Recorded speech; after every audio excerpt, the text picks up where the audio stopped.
एक गांव के अंदर एक जमींदार रहता था और उसके पास 19 ऊंट थे। तो जब जमींदार की मौत हो गई तो मरने से पहले जो जमींदार था उसने अपनी वसीयत में उस 19 ऊंटों का बंटवारा कुछ इस ढंग से लिखा कि ये बात एक पहेली के रूप में पूरे गांव में फेमस हो गई। जमींदार ने कहा कि जो 19 ऊंट है इसका जो आधा हिस्सा है वो मेरे बेटों को मिलेगा, इसका जो चौथा हिस्सा है वो मेरी बेटियों को मिलेगा और इसका जो 5वां हिस्सा है वो मेरे नौकरों को मिलेगा। अब सारे के सारे जो गांव के लोग थे वो सारे के सारे वहां इकट्ठे हो गए, लेकिन उनमें से ऐसा कोई नहीं था जो उस 19 ऊंटों का बंटवारा सही ढंग से कर पाता, क्योंकि किसी को भी समझ नहीं आ रहा था क्या कि इसका बंटवारा कैसे किया जाए।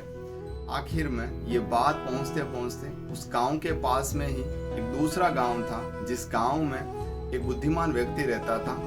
तो वो अपना ऊंट लेकर उस गांव में आया, क्योंकि उसे निमंत्रण मिला था कि भाई आप आओ और आप हमारी मतलब ये जो पहेली है ना इसको सॉल्व कीजिए और हमारे इस बंटवारे को एकदम अच्छे से है ना हम सब में बांट दीजिए।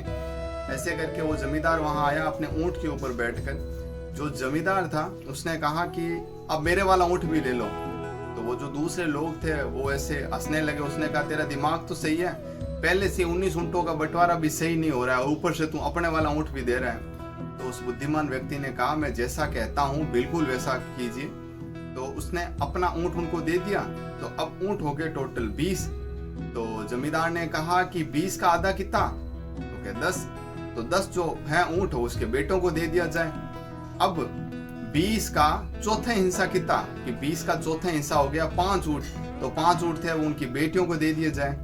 अब जो बचे हुए थे 20 का 5वां हिस्सा हो गया 4 ऊंट। तो वो उसके नौकरों को दे दिए जाए। तो 10 बेटों के, 4 नौकर और 5 बेटियां, यानी कुल मिलाकर 19 ऊंट। तो उसने कहा जो आखिर में बचा हुआ ये ऊंट, तो उसने कहा बुद्धिमान व्यक्ति ने ऊंट तो मेरे ही था, मैं अपना ऊंट तो वापस ले ही सकता हूँ ना।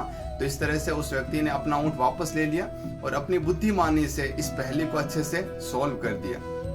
आप लोगों से एक विनती है, अगर ये कहानी आपको अच्छी लगी हो तो प्लीज आप कमेंट बॉक्स में मुझे जरूर बताना। धन्यवाद।